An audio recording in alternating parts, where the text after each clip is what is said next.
जल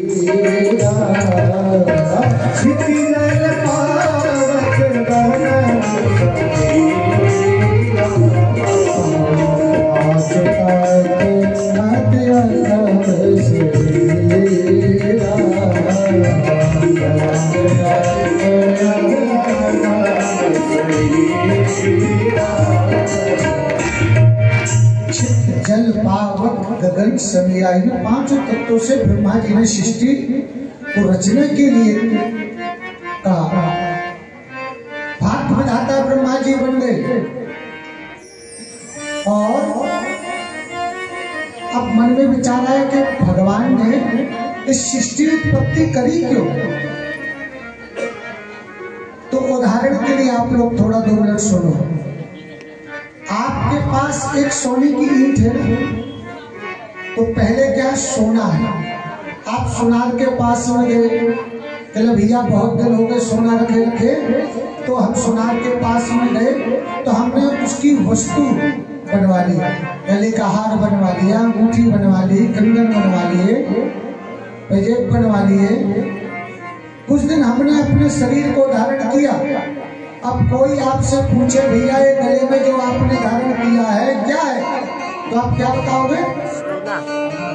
हार ना, गले का हार। लेकिन है क्या? सोना।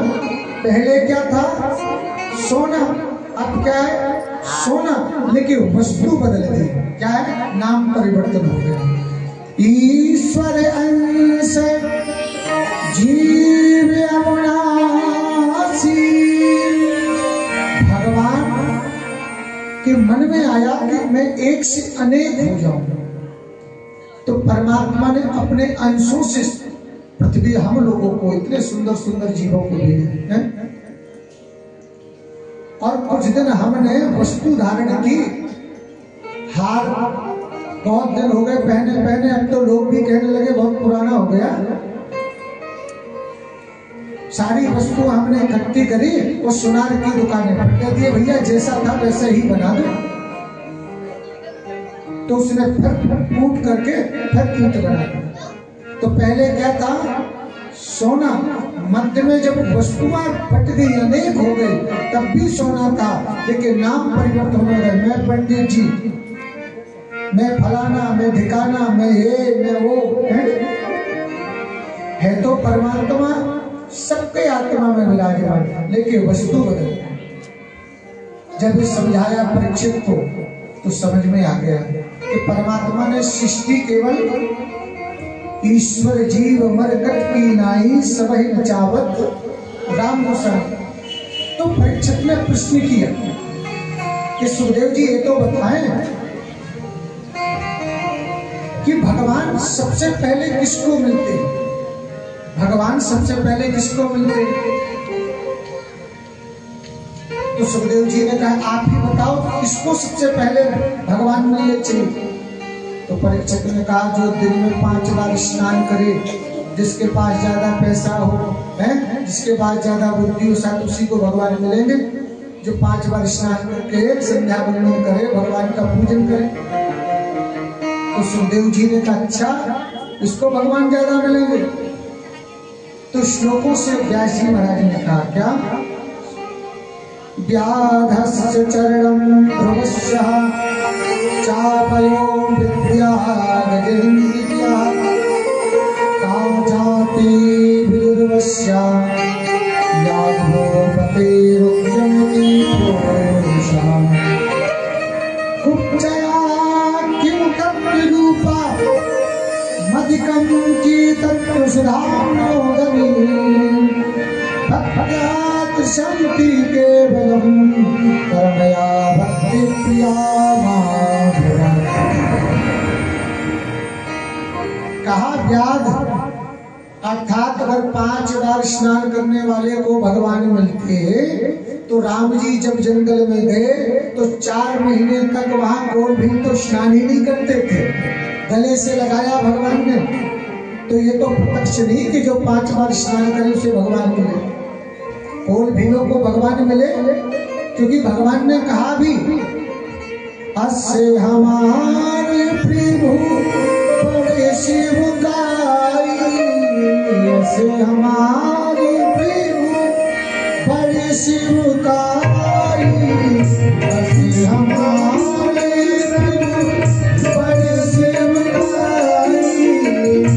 जो वहां लोग जाते थे ना चित्रकूट में, आज चंबल से लगा हुआ है साहब,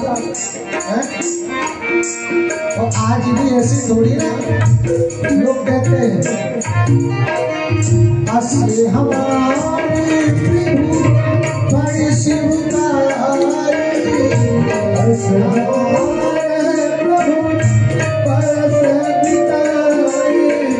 यही नवासन बसन चुराई, यही नवासन बसन चुराई। हमारे प्रभु बड़े शिवकारी,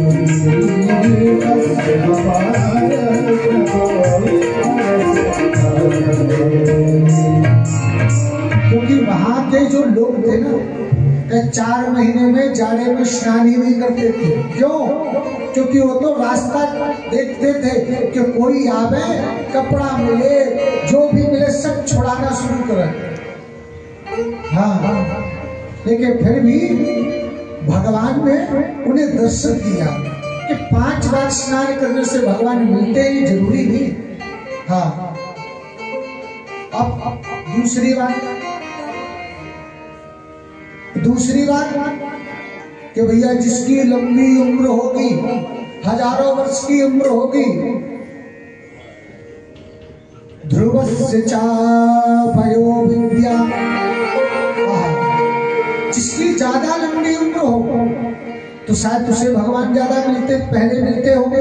ना ना ना ना, क्या ध्रुव जी की कितनी उम्र थी? 5 वर्ष तक।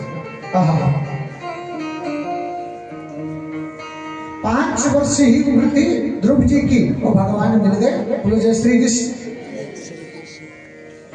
तो कहा विद्या गजेंद्रस्य, कहा गजेंद्र कौन? हाथी। उसने तो आधा ही नाम पुकारा था और भगवान गरुड़ छोड़ करके दौड़े, मुक्त कर दिया। इसलिए जरूरी नहीं है गजेंद्र कौन सा स्कूल में गया था साहब, कौन सी उसने विद्या शिक्षा ग्रहण करी थी, लेकिन भगवान देखो उसकी रक्षा के लिए पहुंच गए। इसलिए जरूरी नहीं है कि जिसके पास में विद्या हो तो भगवान मिले। और कुब्जा रूपाया, जो ज्यादा सुंदर होगा उसे भगवान मिलते होंगे। फिर ना ना, भगवान ऊपरी सुंदरता ही कोई नहीं मिलते। कुब्जा कौन सी सुंदर थी साहब? 3 जगह से टेढ़ी, वो भी गुरूप, लेकिन भगवान ने उसका भी उद्धार किया। कुब्जा किम तत्रूपः माधवा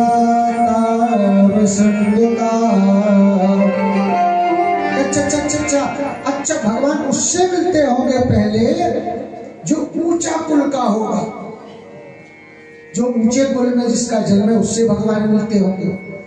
तो उन्होंने कहा ना भैया, जो ऊंचे कुल में जन्म लेता है उसे भी भगवान नहीं मिलते। का जाति विदुरस्य यादव पते, कहा कि विदुर जी की कौन सी ऊंची जाति थी साहब? काशी पुत्र थे, और भगवान ने उनके घर जाकर के छिलके खाए। बोलो जय श्री कृष्ण। हाँ, इतना सुंदर जब उत्तर बताया तो परीक्षित कहने लगे महाराज अब मैं क्या बताऊं। यदा तू राजा स्तुतान साधु पुण्यानां धर्मेणस्तत्कृते। हाँ, तो परीक्षित ने प्रश्न किया महाराज विदुर थे कौन? आपने विदुर जी का नाम लिया तो कौन थे विदुर? तो सुखदेव जी बड़ी सुंदर कथा सुनाते हैं। हे हे राजन, पांडवों के साथ कौरव जब अन्याय कर रहे थे ना, तो मेरा परमात्मा ठाकुर शांति दूत बन करके गया। आहा, उस समय की बात है। उस समय में मैं मंत्री पद में था। मैंने धृतराष्ट्र को समझाने की कोशिश करी कि देखो, कम से कम बाहर के नेत्र नहीं तो अंदर के नेत्रों से तो देखो, आपके भाई के बच्चे हैं पांडव, इनके साथ में तो अन्याय मत करो दुर्योधन के लिए। और मैं कहता हूं वो कमजोर नहीं है, केवल आपकी मर्यादा करते हैं इसलिए कुछ बोलते नहीं तो कब का युद्ध हो जाता। बहुत बल है लेकिन आपकी मर्यादा करते हैं इसलिए आपसे कुछ बोलते नहीं, इसलिए तुम अन्याय मत करो। मैं तो ये कहता हूं कि पूरा एक गांव नष्ट होने से पूरी राष्ट्र की रक्षा होती है, तो उस गांव को नष्ट कर देना चाहिए।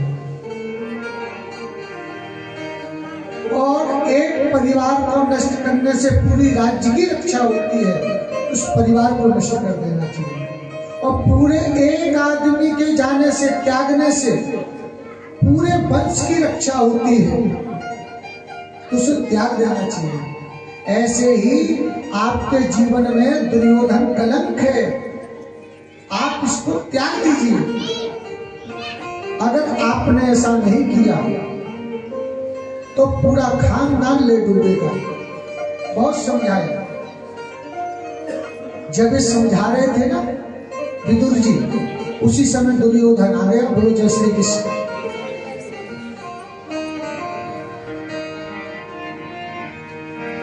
और जब सुना कि मेरे पिताजी को मेरे विषय में भड़कावा, कहीं निकल जाओ मेरे घर से, तुम्हें मंत्री पद से इस्तीफा देना होगा। मेरे अन्न खा करके और मेरे पिताजी से बुराई करने पे तुले हो, निकल जाओ। महात्मा विदुर कहने लगे, अरे मेरे कहने का मतलब ये नहीं था, मैं तो समझा रहा था कि पांडवों के साथ में अन्याय हो रहा है। लेकिन महात्मा विदुर बड़ी सरल, कदली वन में चले गए, अपने धर्म पत्नी के साथ में रहने लगे और मंत्र जाप करने लगे। ओम नमो भगवते वासुदेवाय, ओम नमो भगवते वासुदेवाय।